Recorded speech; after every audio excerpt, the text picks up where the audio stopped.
Buenos días, licenciada Esther González. Nosotros somos el grupo 1. Está compuesto por Jorge Jaramillo, Dayana Cornejo, Sara Isa, Darío Huachizaca y mi persona Marlene Galarza.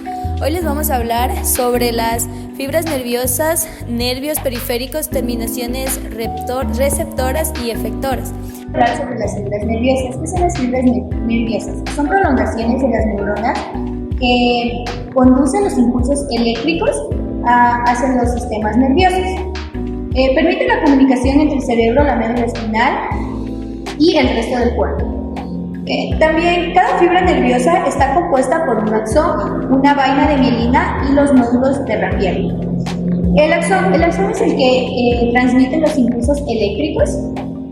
También tenemos la mielina, que está formada por un oligodendrocito en el sistema nervioso central y por las células de Schwann. En el periférico actúa como un aislante y acelera la conducción, los nódulos, y acelera la conducción de la información. En esto lo podemos asociar como un cable cuando está pelado. La mayoría de las personas le ponen una cinta para que no ocurra ningún choque y pueda cumplir su función. Es más o menos similar con lo que hacen las células de Schwann. También tenemos los nódulos de Ranvier, que permiten que el mismo impulso salte de un punto a otro. Este proceso se lo conoce como la conducción saltatoria. Luego también tenemos, existen las fibras mielínicas, que son rápidas y se conectan en los nervios motores y sensitivas también. También tenemos fibras mielínicas que carecen de mielina y conducen los impulsos lentamente, predominando en el sistema nervioso autónomo. El impulso nervioso se genera por cambios eléctricos en la membrana del axón, en el potencial de reposo.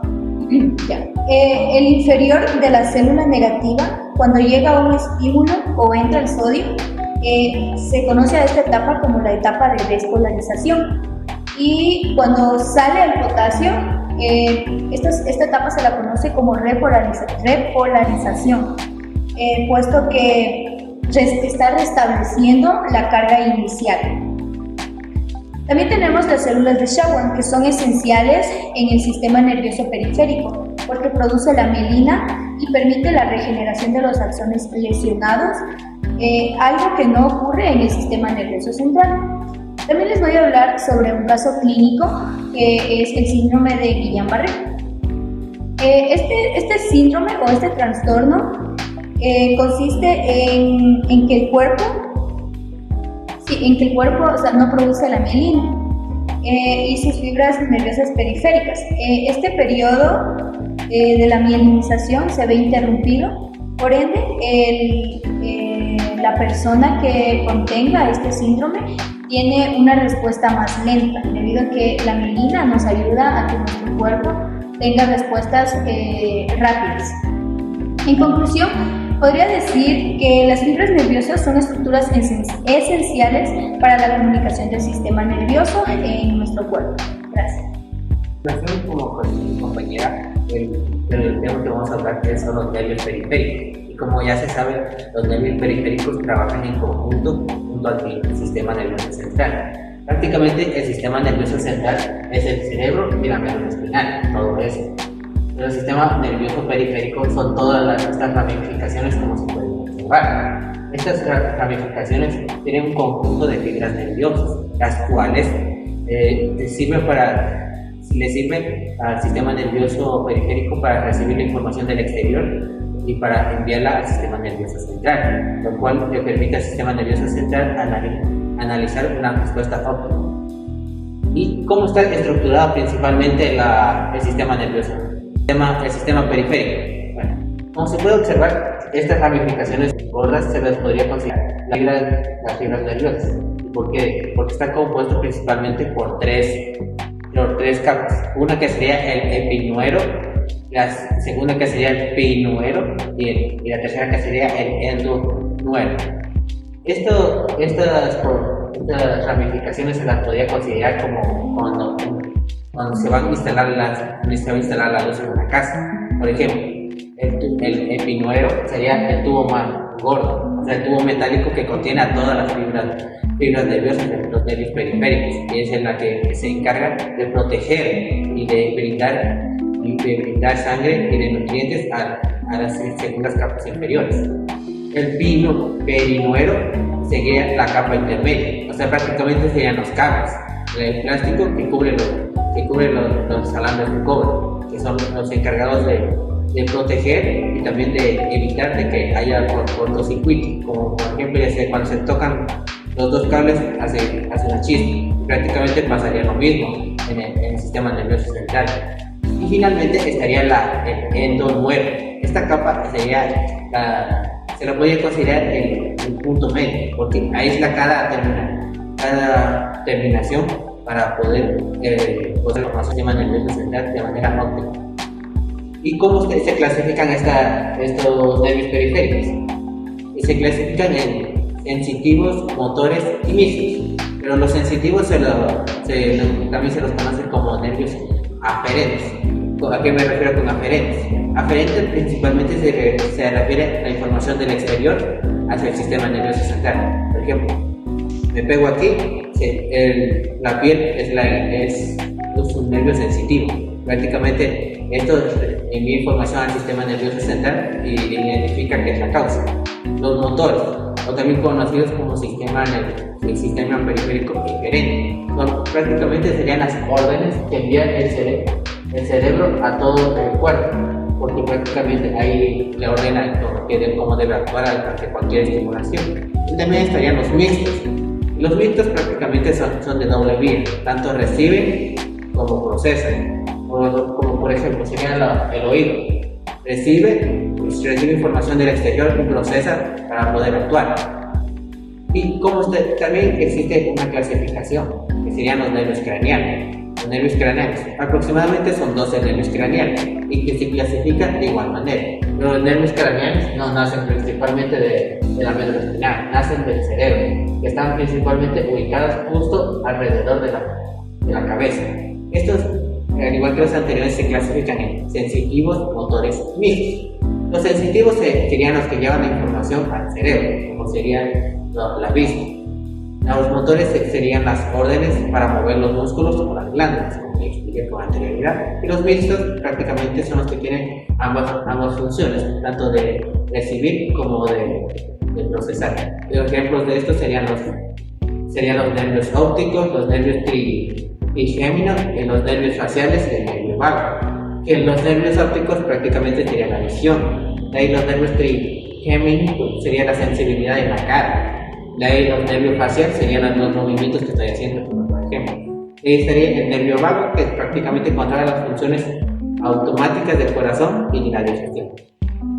Luego también, como ya mencioné con anterioridad, el sistema nervioso periférico trabaja con ganglios sensitivos. ¿Y qué son los ganglios sensitivos?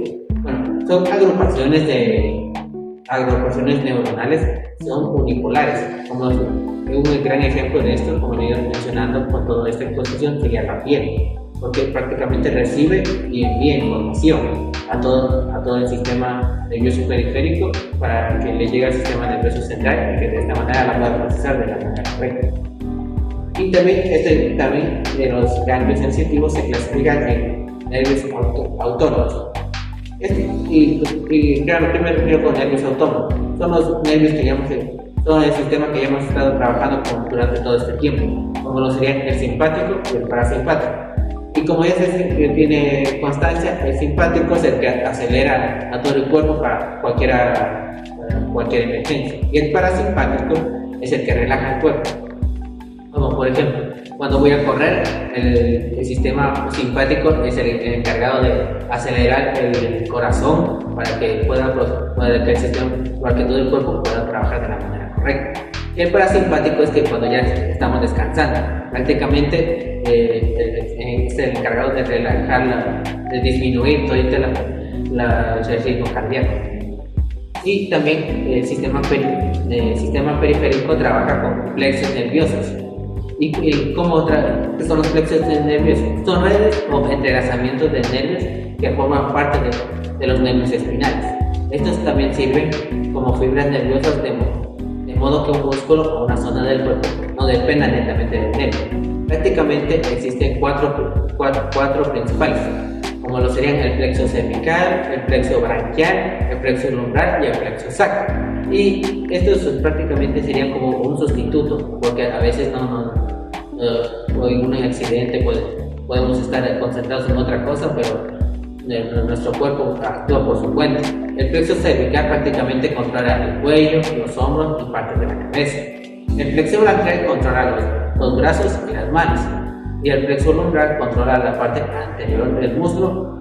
Y también el plexo sacro, que es el encargado de controlar la parte posterior de la pierna. Y todos los plexos nerviosos prácticamente se los consideraría un sistema de emergencia si no responden de la manera correcta los nervios del sistema nervioso central.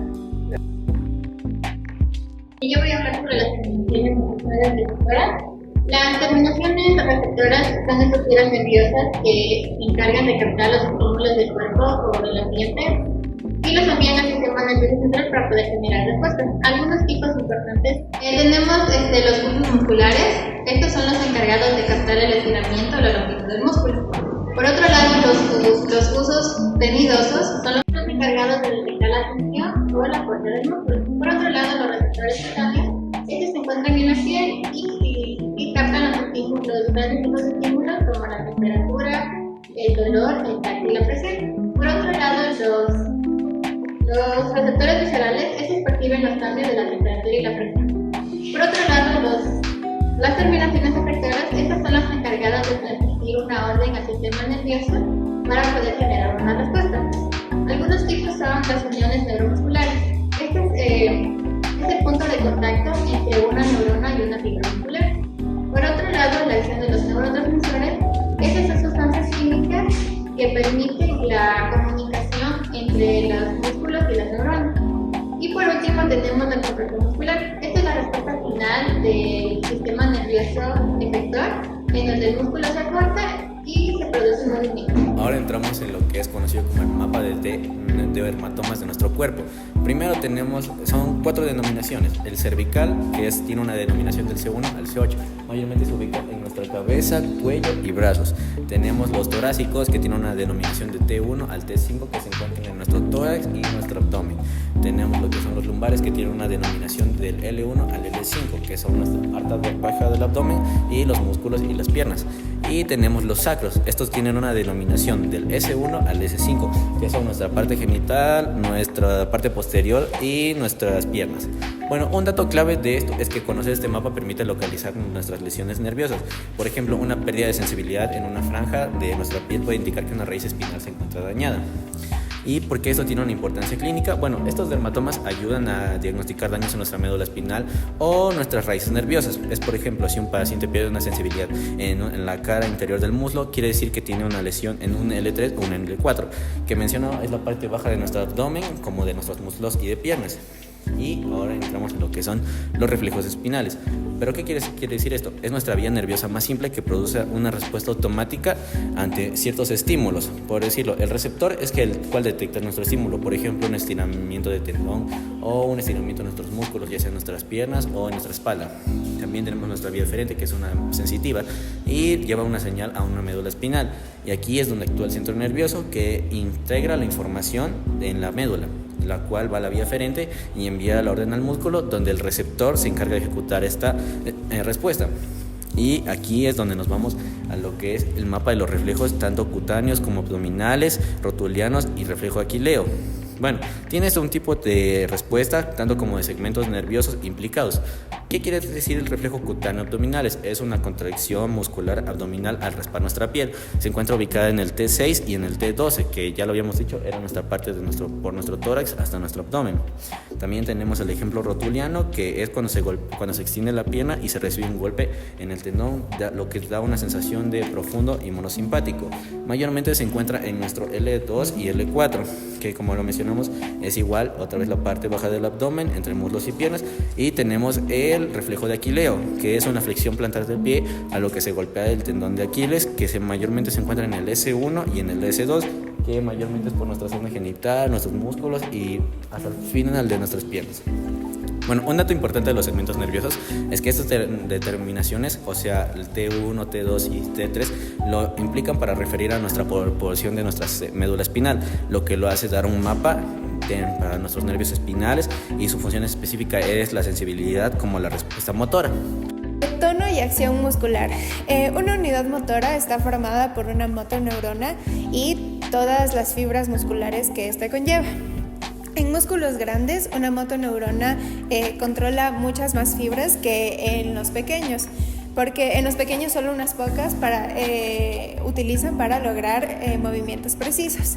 El tono muscular es la ligera contracción que tienen los músculos, incluso en reposo, y se mantiene gracias a los reflejos nerviosos que activan diferentes unidades motoras de forma alternada, evitando la fatiga. También este tono muscular depende del arco reflejo y de señales que llegan desde el sistema nervioso central. Si se interrumpen las vías nerviosas, el músculo se vuelve flácido. También cuando un músculo se contrae, primero se activan las unidades motoras pequeñas y a medida que se requiere más fuerzas se van sumando las grandes. Esto permite aumentar la potencia del movimiento. La fatiga muscular. La fatiga aparece cuando el músculo pierde fuerza y aunque los impulsos nerviosos sigan siendo normales. Y la postura, que la postura en sí es la posición que el cuerpo adopta, depende del tono muscular y del trabajo constante de los músculos antigravitatorios, que permiten mantenernos de pie sin cansancio gracias al revelo entre fibras musculares. Mantener una postura adecuada requiere la coordinación tanto de reflejos y de participación de centros superiores como el cerebelo, el mesencéfalo y el laberinto.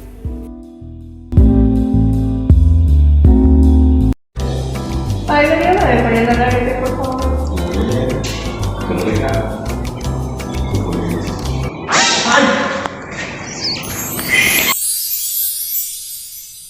Yo soy el receptor sensorial que he recibido un estímulo por medio de la banda de Darío. Este estímulo lo voy a pasar por los terminales receptores y luego lo voy a pasar al nervio periférico. Yo soy el nervio periférico y he recibido mis impulsos nerviosos de los receptores sensoriales. Voy a enviar este pulso nervioso al sistema nervioso central.